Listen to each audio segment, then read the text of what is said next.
शांति। आज 6 अक्टूबर 2025 की बाबा की साकार मुरली है। मुरली के महावाक्य हैं, मीठे बच्चे, श्रीमत पर भारत को स्वर्ग बनाने की सेवा करनी है। पहले स्वयं निर्विकारी बनना है, फिर दूसरों को कहना है। प्रश्न है, तुम महावीर बच्चों को किस बात की परवाह नहीं करनी है? सिर्फ कौन सी चेकिंग करते स्वयं को संभालना है? उत्तर है, अगर कोई पवित्र बनने में विघ्न डालता है तो तुम्हें उसकी परवाह नहीं करनी है। सिर्फ चेक करो कि मैं महावीर हूँ, मैं अपने आप को ठगता तो नहीं हूँ, बेहद का वैराग्य रहता है, मैं आप समान बनाता हूँ, मेरे में क्रोध तो नहीं है, जो दूसरों को कहता हूँ वह खुद भी करता हूँ। गीत है, तुम्हें पाके हमने। ओम शांति। इसमें बोलने का नहीं रहता, यह समझने की बात है। मीठे मीठे रूहानी बच्चे समझ रहे हैं कि हम फिर से देवता बन रहे हैं, संपूर्ण निर्विकारी बन रहे हैं।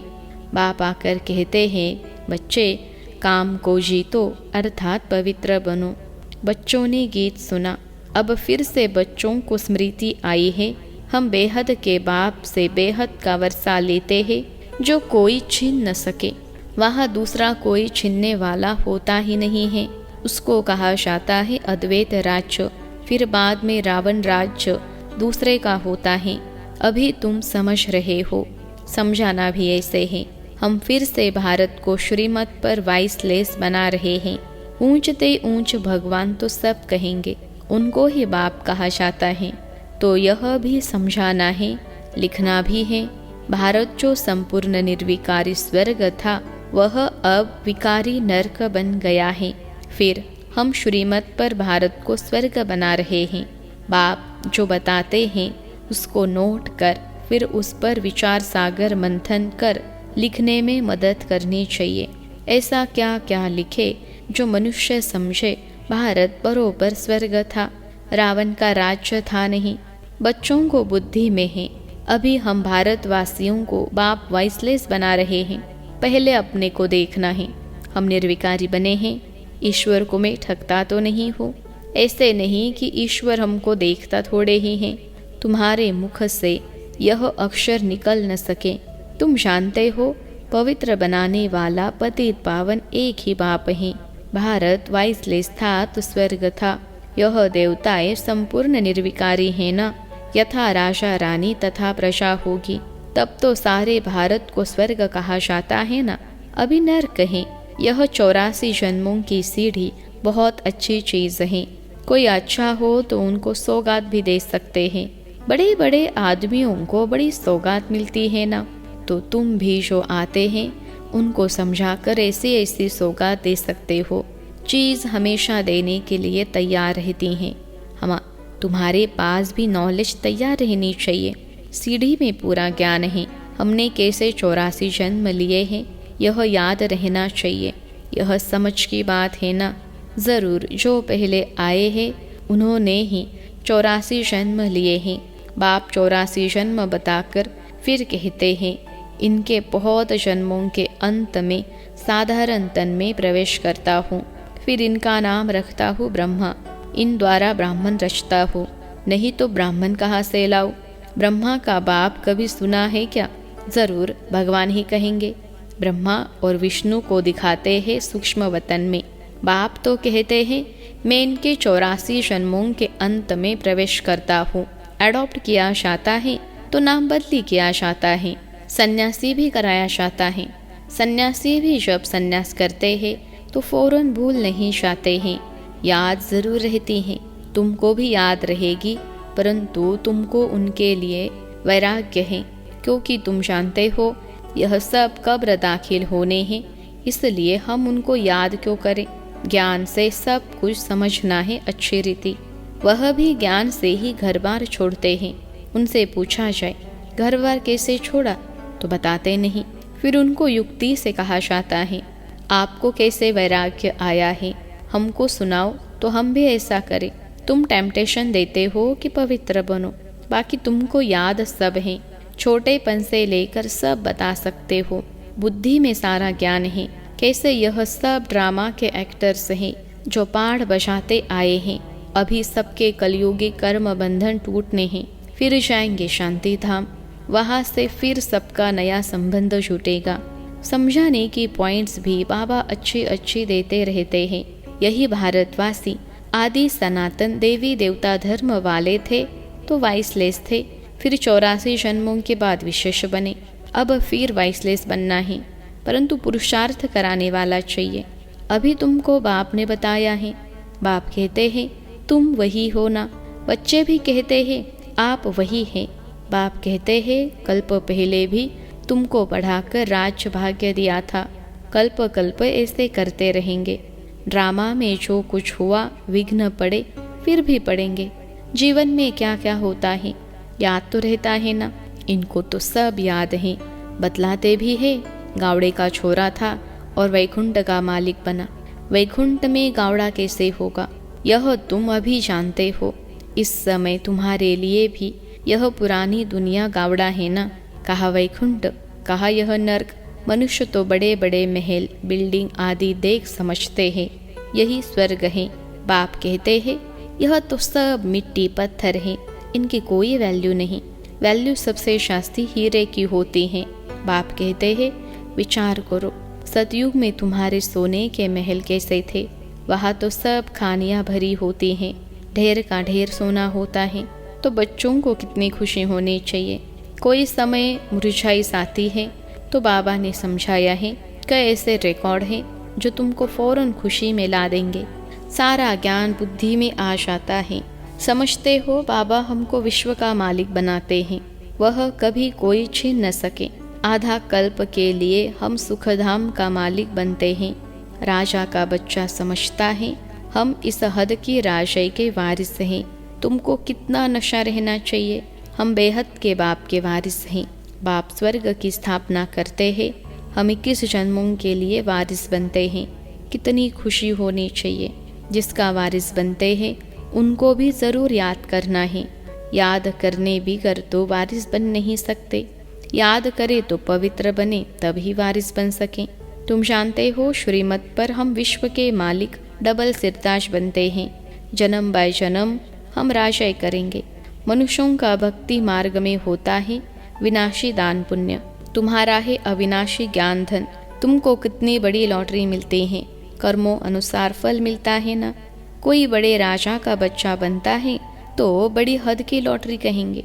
सिंगल ताज वाले सारे विश्व के मालिक तो बन न सकें, डबल ताज वाले विश्व के मालिक तुम बनते हो। उस समय दूसरे कोई राजाई है ही नहीं। फिर दूसरे धर्म बाद में आते हैं। वह जब तक वृद्धि को पाए तो पहले वाले राजाई विकारी बनने के कारण मतभेद में टुकड़े टुकड़े अलग कर देते हैं। पहले तो सारे विश्व पर एक ही राज्य था। वहाँ ऐसे नहीं कहेंगे, यह अगले जन्म के कर्मों का फल है। अभी बाप तुम बच्चों को श्रेष्ठ कर्म सिखला रहे हैं। जैसा जैसा जो कर्म करेगा, सर्विस करेगा तो उसका रिटर्न भी ऐसा मिलेगा। अच्छा कर्म ही करना है। कोई कर्म करते हैं समझ नहीं सकते तो उसके लिए श्रीमत लेनी है। घड़ी पूछना चाहिए पत्र में। अभी प्राइम मिनिस्टर हैं, तुम समझते हो कितनी पोस्ट आती होगी, परंतु वह कोई अकेले नहीं पढ़ते हैं। उनके आगे बहुत सेक्रेटरी होते हैं। वह सारी पोस्ट देखते हैं। जो बिल्कुल मुख्य होगी पास करेंगे, तब प्राइम मिनिस्टर के टेबल पर रखेंगे। यहाँ भी ऐसे होता है। मुख्य पत्रों का तो फौरन रिस्पॉन्ड दे देते हैं, बाकी के लिए याद प्यार लिख देते हैं। एक एक को अलग बैठ पत्र लिखे, यह तो हो न सके, बड़ा मुश्किल है। बच्चों को कितनी खुशी होती है। ओहो, आज बेहद के बाप की चिट्ठी आई है। शो बाबा ब्रह्मा द्वारा रिस्पॉन्ड करते हैं। बच्चों को बड़ी खुशी होती है। सबसे शास्ती गदगद होती है बांधे लिया। ओहो, हम बंधन में हैं। बेहद का बाप हमको कैसे चिट्ठी लिखते हैं, नैनों पर रखते हैं। अज्ञान काल में भी पति को परमात्मा समझने वालों को पति की चिट्ठी आती होगी तो उनको चुंबन करेगी। तुम्हारे में भी बाप दादा का पत्र देखकर कई बच्चों के एकदम रोमांच खड़े हो जाते हैं। प्रेम के आंसू आ जाते हैं। चुंबन करेगी, आंखों पर रखेंगी, बहुत प्रेम से पत्र पढ़ती हैं। बांधे लिया कोई कम है क्या। कई बच्चों पर माया जीत पा लेती हैं। कोई तो समझते हैं हमको तो पवित्र ज़रूर बनना है। भारत वाइसलेस था ना, अब विशेष है। अभी जो वाइसलेस बनने होंगे वही पुरुषार्थ करेंगे। कल्प पहले मिसल। तुम बच्चों को समझाना बहुत सहज है। तुम्हारा भी यह प्लान है ना। गीता का युग चल रहा है, गीता का ही पुरुषोत्तम युग गाया जाता है। तुम लिखो भी ऐसे, गीता का यह पुरुषोत्तम युग है, जबकि पुरानी दुनिया बदल नहीं होती है। तुम्हारी बुद्धि में है। बेहद का बाप जो हमारा टीचर भी है, उनसे हम राजयोग सीख रहे हैं। अच्छी रीति पढ़ेंगे तो डबल सिरताज बनेंगे। कितना बड़ा स्कूल है। राजय स्थापन होती है, प्रजा भी जरूर अनेक प्रकार की होगी। राजय वृद्धि को पाती रहेगी। कम ज्ञान उठाने वाले पीछे आएंगे। जैसा जो पुरुषार्थ करेंगे वह पहले आते रहेंगे। यह सब बना बनाया खेल है। यह ड्रामा का चक्र रिपीट होता है ना। अभी तुम बाप से वर्षा ले रहे हो। बाप कहते हैं पवित्र बनो। इसमें कोई विघ्न डालता है तो परवाह नहीं करनी चाहिए। रोटी टुकड़ा तो मिल सकता है ना। बच्चों को पुरुषार्थ करना चाहिए तो याद रहेगी। बाबा भक्ति मार्ग का मिसाल बताते हैं। पूजा के टाइम बुद्धियोग बाहर में जाता था तो अपना कान पकड़ते थे, चमाट लगाते थे। अब तो यह ही ज्ञान। इसमें भी मुख्य बात है याद की। याद न रहे तो अपने को थप्पड़ मारना चाहिए। माया मेरे ऊपर जीत क्यों पाती? क्या मैं इतना कच्चा हूँ? मुझे तो इन पर जीत पानी है। अपने आप को अच्छी रीति संभालना है। अपने से पूछो, मैं इतना महावीर हूँ? औरों को भी महावीर बनाने का पुरुषार्थ करना है। जितना बहुतों को आप समान बनाएंगे तो ऊंच दर्जा होगा। अपना राज्य भाग्य लेने के लिए रेस करनी है। अगर हमारे में ही क्रोध है तो दूसरे को कैसे कहेंगे कि क्रोध नहीं करना है? सच्चाई नहीं हुई ना। लज्जा आनी चाहिए। दूसरों को समझाए और वह ऊंच बन जाए, हम नीचे ही रह जाए, यह भी कोई पुरुषार्थ है? पंडित की कहानी। बाप को याद करते तुम इस विषय सागर से क्षीर सागर में चले जाते हो। बाकी यह सब मिसाल बाप बैठ समझाते हैं, जो फिर भक्ति मार्ग में रिपीट करते हैं। भ्रमरी का भी मिसाल है। तुम ब्राह्मणिया होना। बी के यह तो सच्चे सच्चे ब्राह्मण हुए। प्रजापिता ब्रह्मा कहाँ है? जरूर यहाँ होगा ना, वहाँ थोड़े ही होगा। तुम बच्चों को बहुत होशियार बनना चाहिए। बाबा का प्लान है मनुष्य को देवता बनाने का। यह चित्र भी है समझाने के लिए। इनमें लिखत भी ऐसी होनी चाहिए। गीता के भगवान का यह प्लान है ना। हम ब्राह्मण हैं चोटी। एक की बात थोड़े ही होती है। प्रजापिता ब्रह्मा तो चोटी ब्राह्मणों की हुई ना। ब्रह्मा है ही ब्राह्मणों का बाप। इस समय बड़ा भारी कुटुंब यानी परिवार होगा ना, जो फिर तुम देवी कुटुंब में आते हो। इस समय तुमको बहुत खुशी होती है क्योंकि लॉटरी मिलती है। तुम्हारा नाम बहुत है। वंदे मातरम, शिव की शक्ति सेना तुम होना, वह तो सब है झूठे। बहुत होने के कारण मूंझ पड़ते हैं, इसलिए राजधानी स्थापन करने में मेहनत लगती है। बाप कहते हैं यह ड्रामा बना हुआ है, इनमें मेरा भी पार्ट है। मैं हूँ सर्वशक्तिमान। मेरे को याद करने से तुम पवित्र बन जाते हो। सबसे शास्त्री चुंबक है शिव बाबा, वही ऊंचते ऊंच रहते हैं। अच्छा, मीठे मीठे सिखिलते बच्चों प्रति माता पिता बाप दादा का याद प्यार और गुड मॉर्निंग।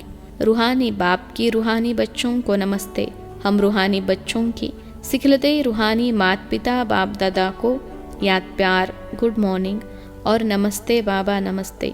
धारणा के लिए मुख्य सार। पहली पॉइंट है सदा इसी नशे व खुशी में रहना है कि हम 21 जन्मों के लिए बेहद बाबा के वारिस बने हैं। जिनके वारिस बने हैं उनको याद भी करना है और पवित्र भी जरूर बनना है। दूसरी पॉइंट है बाप जो श्रेष्ठ कर्म सिखला रहे हैं वही कर्म करने हैं। श्रीमत लेते रहना है। आज का वरदान है स्थूल देश और शरीर की स्मृति से परे सूक्ष्म देश के वेशधारी भव। स्थूल देश और शरीर की स्मृति से परे सूक्ष्म देश के वेशधारी भव। विश्लेषण है जैसे आजकल की दुनिया में जैसा कर्तव्य वैसा वेश धारण कर लेते हैं, ऐसे आप भी जिस समय जैसा कर्म करना चाहते हो वैसा वेश धारण कर लो। अभी अभी साकारी और अभी अभी आकारी, ऐसे बहुरूपी बन जाओ तो सर्व स्वरूपों के सुखों का अनुभव कर सकेंगे। यह अपना ही स्वरूप है। दूसरे के वस्त्र फीट हो या न हो, लेकिन अपने वस्त्र सहज ही धारण कर सकते हो। इसलिए इस वरदान को प्रैक्टिकल अभ्यास में लाओ तो अव्यक्त मिलन के विचित्र अनुभव कर सकेंगे। आज का स्लोगन है, सबका आदर करने वाले ही आदर्श बन सकते हैं। सम्मान दो तब सम्मान मिलेगा। सबका आदर करने वाले ही आदर्श बन सकते हैं। सम्मान दो तब सम्मान मिलेगा। अव्यक्त इशारे स्वयं और सर्व के प्रति मनसा द्वारा योग की शक्तियों का प्रयोग करो। जैसे अपने स्थूल कार्य के प्रोग्राम को दिनचर्या प्रमाण सेट करते हो, ऐसे अपनी मनसा समर्थ स्थिति का प्रोग्राम सेट करो तो कभी अपसेट नहीं होंगे। जितना अपने मन को समर्थ संकल्पों में बिजी रखेंगे तो मन को अपसेट होने का समय ही नहीं मिलेगा। मन सदा स्टेट अर्थात एकाग्र है तो स्वतः अच्छे वाइब्रेशन फैलते हैं, सेवा होती है। अच्छा, ओम शांति।